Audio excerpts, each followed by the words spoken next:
एक संत थे, वे भगवान राम को मानते थे। कहते हैं यदि भगवान से निकट आना है तो उनसे कोई रिश्ता जोड़ लो। जहाँ जीवन में कमी है वहीं ठाकुर जी को बैठा दो, वे जरूर उस संबंध को निभाएंगे।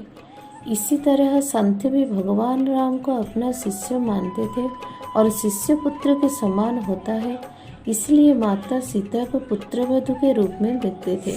उनका नियम था रोज मंदिर जाते और अपनी पहनी माला भगवान को पहनाते थे। उनकी यह बात मंदिर के लोगों को अच्छी नहीं लगती थी। उन्होंने पुजारी से कहा कि बाबा रोज मंदिर आते हैं और भगवान को अपनी उतारी हुई माला पहनाते हैं।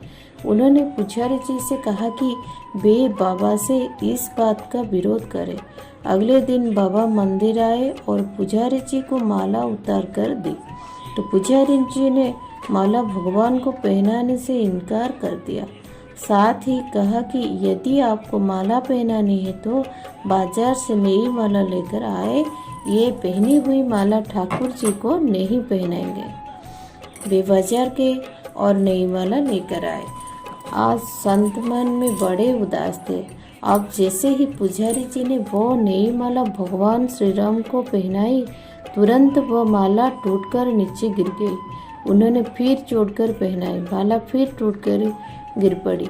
ऐसा 3-4 बार किया पर भगवान ने वो माला स्वीकार नहीं की। तब पुजारी जी समझ गए कि उनसे बड़ा अपराध हो गया है और पुजारी जी ने बाबा से क्षमा मांगी। संत सीता जी को बहू मानते थे, इसलिए जब भी मंदिर जाते पुजारी जी सीता जी को विग्रह के आगे पर्दा कर देते हैं। भाव ये होता था कि बहू ससुर के सामने सीधे कैसे आए और बाबा केवल श्री राम जी के ही दर्शन करते थे। जब भी बाबा मंदिर आते तो बाहर से ही आवाज़ लगाते, पुजारी जी हम आगे, और पुजारी जी झट से सीता जी के आगे पर्दा कर देते। एक दिन बाबा ने बाहर से आवाज़ लगाई, पुजारी जी हम आ गए। उस समय पुजारी जी किसी दूसरे काम में लगे हुए थे, उन्होंने सुना नहीं। तब सीता जी ने तुरंत अपने विग्रह से बाहर आई और अपने आगे पर्दा कर दिया। जब बाबा मंदिर में आए तो यह देखकर पुजारी जी को बड़ा आश्चर्य हुआ कि सीता जी के विग्रह का पर्दा तो लगा है। पुजारी बोले बाबा आज आपने आवाज़ तो लगाई ही नहीं। बाबा बोले पुजारी जी मैं तो रोज़ की तरह आवाज़ लगाने के बाद ही मंदिर में आया था।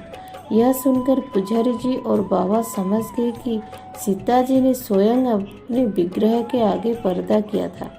आज से हम मंदिर में प्रवेश ही नहीं करेंगे। अब बाबा रोज मंदिर के सामने से निकलते और बाहर से ही आशीर्वाद देकर चले जाते हैं। तो यह इधर हम क्या देखें कि भगवान से अगर रिश्ता जोड़ लिया जाए तो वे भी संबंध को निभाते जरूर है। सच्चे भक्त को कभी निराश नहीं करते।